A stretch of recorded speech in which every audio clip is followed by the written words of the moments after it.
ಷರತ್ತಿಗೆ ತಡೆ ನೀಡಿದ ಹೈಕೋರ್ಟ್. ಜಾಮೀನು ಆದೇಶದ ಒಂದು ಷರತ್ತಿಗೆ ಈಗ ತಡೆ ಸಿಕ್ಕಿದೆ. ಈಗ ಷರತ್ತನ್ನ ಮಾರ್ಪಾಡು ಮಾಡಿದೆ ಹೈಕೋರ್ಟ್. ರಾಜ್ಯ ಬಿಟ್ಟು ತೆರಳದಂತೆ ವಿಧಿಸಿರುವಂತಹ ಷರತ್ತು ಇದೀಗ ಅದನ್ನ ಮಾರ್ಪಾಡು ಮಾಡಿ ದೇಶ ಬಿಟ್ಟು ತೆರಳದಂತೆ ಷರತ್ತನ್ನ ವಿಧಿಸಲಾಗಿದೆ. ಯಾವುದೇ ಕಾರಣಕ್ಕೂ ಕೂಡ ಅನುಮತಿ ಇಲ್ಲದೆ ದೇಶ ಬಿಡದಂತೆ ಆದೇಶವನ್ನ ಈಗ ಹೊರಡಿಸಲಾಗಿದೆ. ಬಿ ನಾಗೇಂದ್ರ ನೂತನ ಸಚಿವರು ಬೇಲ್ ಮೇಲೆ ಹೊರಗಡೆ ಇದ್ದಾರೆ. ಆದ್ರೆ ಕಳೆದ ಬಾರಿ ನಾಗೇಂದ್ರಗೆ ಜಾಮೀನು ಕೊಡುವಂತ ಸಂದರ್ಭದಲ್ಲಿ ರಾಜ್ಯ ಬಿಟ್ಟು ಯಾವುದೇ ಕಾರಣಕ್ಕೂ ಕೋರ್ಟ್ ಅನುಮತಿ ಇಲ್ಲದೆ ಹೋಗಬಾರದು ಅಂತ ಆದೇಶವನ್ನ ಹೊರಡಿಸಿತ್ತು, ಜಾಮೀನನ್ನ ನೀಡಿತ್ತು. ಆದ್ರೆ ಈಗ ಈ ಕೇಸ್ನಲ್ಲಿ ಸ್ವಲ್ಪ ಮಾರ್ಪಾಡಾಗಿದೆ. ಜಾಮೀನು ವಿಚಾರಕ್ಕೆ ಈಗ ಸಚಿವ ಬಿ ನಾಗೇಂದ್ರಗೆ ಬಿಗ್ ರಿಲೀಫ್. ಇದು ಷರತ್ತಿಗೆ ತಡೆಯನ್ನ ನೀಡಿದ ಹೈಕೋರ್ಟ್. ಜಾಮೀನು ಆದೇಶದ ಒಂದು ಷರತ್ತಿಗೆ ತಡೆ ಯಾವುದದು? ಷರತ್ತನ್ನ ಮಾರ್ಪಾಡು ಮಾಡಿದೆ ಹೈಕೋರ್ಟ್. ರಾಜ್ಯ ಬಿಟ್ಟು ತೆರಳದಂತೆ ಈ ಹಿಂದೆ ವಿಧಿಸಿದೆ ಅಲ್ವಾ ಜಾಮೀನು ಕೊಡುವಂತ ಸಂದರ್ಭದಲ್ಲಿ ಷರತ್ತು, ಇದೀಗ ಅದನ್ನ ಮಾರ್ಪಾಡು ಮಾಡಿ ದೇಶ ಬಿಟ್ಟು ತೆರಳದಂತೆ ಷರತ್ತನ್ನ ವಿಧಿಸಲಾಗಿದೆ. ಯಾವುದೇ ಕಾರಣಕ್ಕೂ ಕೂಡ ಕೋರ್ಟ್ ಅನುಮತಿ ಇಲ್ಲದೆ ದೇಶವನ್ನ ಬಿಡುವಂಗಿಲ್ಲ. ಆಲ್ರೆಡಿ ಪಾಸ್ಪೋರ್ಟ್ ಎಲ್ಲ ಸಬ್ಮಿಟ್ ಮಾಡಬೇಕಾಗತ್ತೆ.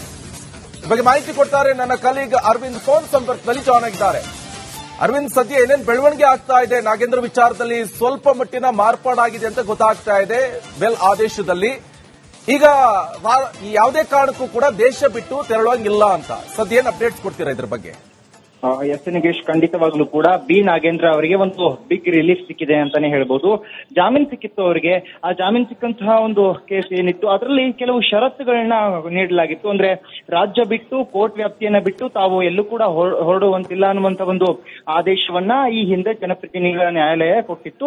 ಅದಕ್ಕೆ ಸಂಬಂಧಪಟ್ಟಂತೆ ಅದನ್ನ ಪ್ರಶ್ನಿಸಿ ಹೈಕೋರ್ಟ್ಗೆ ಒಂದು ಅರ್ಜಿಯನ್ನು ಕೂಡ ಸಲ್ಲಿಕೆ ಮಾಡಲಾಗಿತ್ತು. ಆ ಒಂದು ಆದೇಶ ಏನ್ ಬಂದಿತ್ತು, ಆ ಒಂದು ಆದೇಶದಲ್ಲಿ ಕೆಲ ಮಾರ್ಪಾಡುಗಳನ್ನ ಮಾಡಬೇಕು ಅಂತ ಹೇಳಿ ಒಂದು ಮನವಿಯನ್ನ ಕೂಡ ಸಚಿವ ಬಿ ನಾಗೇಂದ್ರ ಪರ ವಕೀಲರು ಸಲ್ಲಿಕೆ ಮಾಡಿದ್ರು. ಆ ಪೈಕಿ ಇವತ್ತು ಹೈಕೋರ್ಟ್ ಆ ಒಂದು ಆದೇಶದಲ್ಲಿ ಕೆಲ ಮಾರ್ಪಾಡುಗಳನ್ನ ಮಾಡಿರುವಂತದ್ದು. ಅಂದ್ರೆ ಇಲ್ಲಿ ದೇಶವನ್ನ ಬಿಟ್ಟು ತೆರಳುವಂತಿಲ್ಲ, ರಾಜ್ಯ ಬಿಟ್ಟು ತೆರಳಬಹುದು ಅನ್ನುವಂತಹ ಒಂದು ಮಾರ್ಪಾಡನ್ನ ಅಲ್ಲಿ ಮಾಡಲಾಗಿದೆ. ಜೊತೆಗೆ ಇದರ ಒಂದು ಆಕ್ಷೇಪಣೆ ಅರ್ಜಿಯನ್ನು ಸಲ್ಲಿಕೆ ಮಾಡೋದಕ್ಕಾಗಿ ಆಗಸ್ಟ್ 12ರವರೆಗೆ ಇಡಿ ಅಧಿಕಾರಿಗಳ ಪರ ವಕೀಲರಿಗೂ ಕೂಡ ಒಂದು ಅವಕಾಶವನ್ನ ನೀಡಿರುವಂತದ್ದು. ಈಗ ಅಂದ್ರೆ ಈ ಹಿಂದೆ ಇದೇ ವಿಚಾರವಾಗಿ ಚರ್ಚೆ ಕೂಡ ಗ್ರಾಸವಾಗಿತ್ತು. ಅಂದ್ರೆ ದೆಹಲಿಗೆ ಹೋಗೋದಕ್ಕಾಗಿ ಮನವಿಯನ್ನ ಸಲ್ಲಿಕೆ ಮಾಡಿದಂತಹ ಹಂತದಲ್ಲಿ ಅದನ್ನ ಜನಪ್ರತಿನಿಧಿಗಳ ನ್ಯಾಯಾಲಯ ಅದನ್ನ ರಿಜೆಕ್ಟ್ ಕೂಡ ಮಾಡಿತ್ತು. ಅಂದ್ರೆ ಆ ಮನವಿಯನ್ನ ತಿರಸ್ಕಾರ ಮಾಡಿತ್ತು.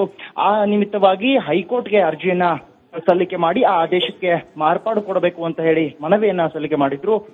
ಹಾಗಾಗಿ ಈ ಹಿನ್ನೆಲೆಯಲ್ಲಿ ಹೈಕೋರ್ಟ್ ಇವತ್ತು ಆ ಒಂದು ಅರ್ಜಿಯ ವಿಚಾರಣೆಯನ್ನ ಮಾಡಿ ಆ ಅರ್ಜಿಯ ಒಂದು ಆದೇಶ ಏನಿತ್ತು ಆ ಆದೇಶದಲ್ಲಿ ಕೆಲ ಮಾರ್ಪಾಡುಗಳನ್ನ ಮಾಡಿರುವಂತದ್ದು. ನಿಕೇಶ್, ಅರವಿಂದ್, ಈಗ ಈ ಹಿಂದೆ ಈಗ ಇವ್ರ ಮೇಲೆ ಈಗ ಬಿಜೆಪಿ ಎಲ್ಲ ಆರೋಪ ಮಾಡ್ತಾ ಇದೆ ಆದೇಶವನ್ನು ಉಲ್ಲಂಘಿಸಿ ದೆಹಲಿಗೆ ಹೋಗಿದ್ರು ಅಂತ. ಆ ಸಂದರ್ಭದಲ್ಲಿ ರಾಜ್ಯ ಬಿಟ್ಟು ಹೋಗೋಂಗಿಲ್ಲ ಅಂತ ಇದೆ.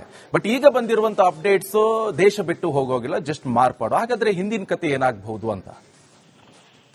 ಖಂಡಿತ ನಿಕೇಶ್, ಈ ಪ್ರಕರಣ ಏನಿತ್ತು, ಈ ಪ್ರಕರಣ ಸಂಬಂಧಪಟ್ಟಂತೆ ಅಂದ್ರೆ ಹವಾಲಾ ಮನಿ ಲಾಂಡ್ರಿಂಗ್ ಏನಿದೆ ಶೆಲ್ ಕಂಪನಿಗಳ ಮುಖಾಂತರವಾಗಿ ಇವರು ಮಾಡಿದ್ದಾರೆ. ಜೊತೆಗೆ ಚುನಾವಣೆಯಲ್ಲಿ ಆದಂತಹ ಒಂದು ಹಣದ ವ್ಯಯ ಏನಿತ್ತು ಅದಕ್ಕೆ ಸಂಬಂಧಪಟ್ಟಂತಹ ಡೀಟೇಲ್ ಸಾಕ್ಷಿಗಳ ವಿವರ, ಇವರ ಸೆಕ್ರೆಟರಿಯ ಒಂದು ಮೊಬೈಲ್ ಫೋನ್ ಅಲ್ಲ ಒಂದು ನೋಟ್ ಕೂಡ ಪತ್ತೆ ಆಗಿದೆ.